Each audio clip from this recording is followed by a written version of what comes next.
Hello friends, জুনের শুরুতেই double ধামাকা 100 দিনের কাজের প্রকল্প এবং জনতার দরবার নিয়ে বড় ঘোষণা করলেন রাজ্যের বর্তমান মুখ্যমন্ত্রী শুভেন্দু অধিকারী। দীর্ঘ প্রতীক্ষার পর বিজেপি সরকার ক্ষমতায় আসার ফলে 100 দিনের কাজকে 125 দিনের গ্যারেন্টি করে দেওয়া হয়েছে এবং সেই 100 দিনের কাজের প্রকল্পে শ্রমিকদেরকে কত টাকা করে মজুরি দেওয়া হবে এবং শ্রমিকরা যে কাজ করবেন সেটি আপনাদের অ্যাকাউন্টে কিভাবে টাকা পাঠানো হবে। বর্তমান মুখ্যমন্ত্রী কিন্তু স্পষ্টভাবে জানিয়ে দিয়েছেন যে শ্রমিকদের অ্যাকাউন্টে কিভাবে টাকা পাঠানো যাবে এবং কোন কোন শ্রমিকদেরকে এই কাজের আওতায় আনা যাবে সেটাও কিন্তু জানিয়ে দেওয়া হয়েছে রাজ্যের বর্তমান মুখ্যমন্ত্রীর তরফ থেকে। এর সঙ্গে বলা হয়েছে যে 100 দিনের কাজের প্রকল্পে যে ইতিমধ্যেই কিন্তু কাজ শুরু হয়ে গিয়েছে, পঞ্চায়েত এবং গ্রামোন্নয়ন দপ্তরে জরুরি বৈঠক সেরে ফেলা হয়েছে এবং যে কেওয়াইসি আপডেট সেটাও কিন্তু খুব দ্রুত সেরে ফেলা হয়েছে।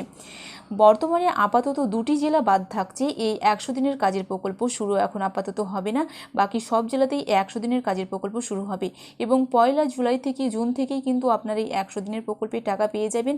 আজকের এই ভিডিওতে এ ব্যাপারে বিস্তারিত জানাবো যে কোন জেলা দুটি আপাতত বর্তমানে বাকি থাকছে। তার আগে ভিডিওটি যদি ভালো লেগে থাকে তো অবশ্যই একটি লাইক করবেন, বন্ধুদের সঙ্গে শেয়ার করবেন। পশ্চিমবঙ্গের মুখ্যমন্ত্রী হিসাবে দায়িত্ব নেওয়ার পরেই রাজ্যের সাধারণ মানুষের জন্য একযোগে দুটি বড় ঘোষণা করলেন শুভেন্দু অধিকারী। আগামী 1 জুন থেকে রাজ্যে চালু হতে চলেছে জনতার দরবার এবং নতুন রূপের 100 দিনের কাজের প্রকল্প।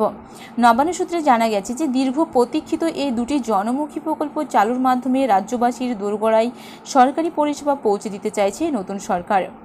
পূর্বতন সরকারের আমলে তৈরি হওয়া জটিলতা কাটিয়ে এই পদক্ষেপ গ্রামীণ অর্থনীতি এবং নাগরিক পরিষেবায় বড়সড় পরিবর্তন আনবে বলে মনে করা হচ্ছে।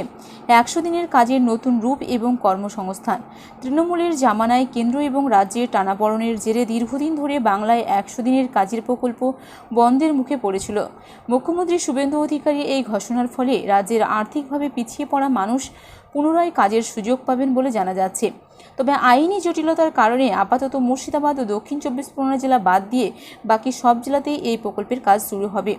দ্রুত কাজ শুরু করার লক্ষ্যে ইতিমধ্যে পঞ্চায়েত এবং গ্রামোন্নয়ন দপ্তরের জেলা স্তরে বৈঠক সেরে ফেলেছে এবং কেওয়াইসি লিঙ্কের কাজও প্রায় শেষের মুখে। মোদী সরকারের আমলের নীতি মেনে এই প্রকল্পের নাম পরিবর্তন করে রাখা হয়েছে বিকশিত ভারত গ্যারান্টি ফর রোজগার অ্যান্ড আজীবিকা মিশন গ্রামীণ এবং সংক্ষেপে BVGramজি। প্রকল্পের স্বচ্ছতা বজায় রাখতে এবং দুর্নীতির পথ বন্ধ করতে এবার সরাসরি আধার লিঙ্ক পেমেন্ট সিস্টেমস ALPS এর মাধ্যমে শ্রমিকদের ব্যাংক অ্যাকাউন্টে টাকা পাঠানো হবে, যাতে প্রকৃত কর্মীরাই তাদের পারিশ্রমিক পান।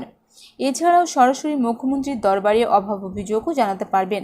1 জুন থেকে চালু হওয়া অন্য আরেকটি গুরুত্বপূর্ণ প্রকল্প হল জনতার দরবার। এর মাধ্যমে রাজ্যের সাধারণ মানুষ সরাসরি মুখ্যমন্ত্রী শুভেন্দু অধিকারীর সঙ্গে যোগাযোগ করার সুযোগ পাবেন।